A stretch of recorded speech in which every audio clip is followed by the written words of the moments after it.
Lion is always a lion. சிங்கம் தனியா வந்தாலும் தண்ணி காட்டிடும். இது சும்மா மொரட்டு கான்ஃபரன்ஸ்லாம் சொல்லல. உலகம் பூரா கடவுள் நமக்கு கொடுத்திருக்கிற கோடிக்கணக்கான நம்மளுடைய வகையராக்கள் நம்மளோட இருக்கிற அந்த கான்ஃபரன்ஸ்ல நான் சொன்னேன்.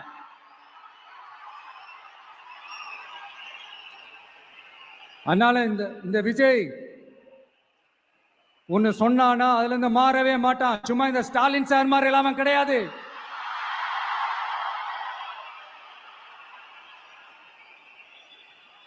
இந்த சிறுபான்மை சகோதரர்களுடைய ஓட்டு வாங்கிறதுக்காக ஒரு பக்கம் கோடி கோடியா செலவு பண்ணி தமிழ்நாட்டு காங்கிரஸ் தூக்கி பைக்குள்ள போட்டுக்க வேண்டியது, இன்னொரு பக்கம் கட்சியை காப்பாத்திக்கணுங்கிறதுக்காக பாஜகவோட மறைமுக கூட்டணியில் இருக்க வேண்டியது, ஒரு பக்கம் கதர் வேஷம் போட வேண்டியது, இன்னொரு பக்கம் காவி வேஷம் போட வேண்டியது.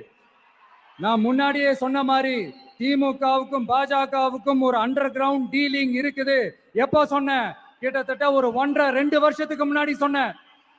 அன்னைக்கு சொன்னது இன்னைக்கு இந்தியா முழுக்க எதிரொலிக்குதா?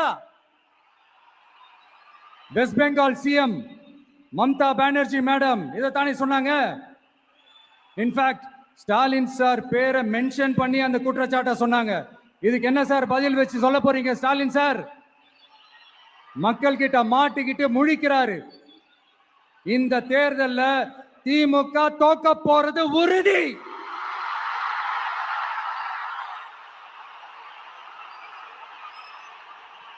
தோத்துட்டு அந்த ஆஃப்டர் எலெக்ஷன்ஸ் அந்த எஃபெக்ட் என்னவா இருக்கும்னு இப்பவே சொல்றேன்.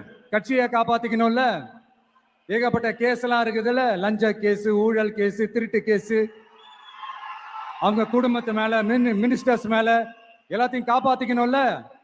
போய் மோடி அவர்கள் காலையும் அமித்ஷா அவர்கள் காலையும் திமுக விழுதா இல்லையான்னு பாருங்க. அன்னைக்கு தெரியும் மக்களே, சிறுபான்மை சகோதரர்களே, அன்னைக்கு தெரியும் இந்த திமுகவோட மொத்த சாயமும் வெளுக்க போகுது. அது மட்டுமா, பாஜகவோட முதல் அடிமை யாருன்னு போட்டி வேற. நீயா நானா, நானா நீயா, யாருக்கு யாருக்கும், இந்த திமுகவுக்கும் மற்றும் போல இருக்கும். அதனால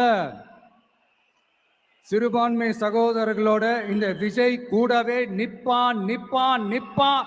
அதுல எந்த மாற்று கருத்துமே கிடையாது.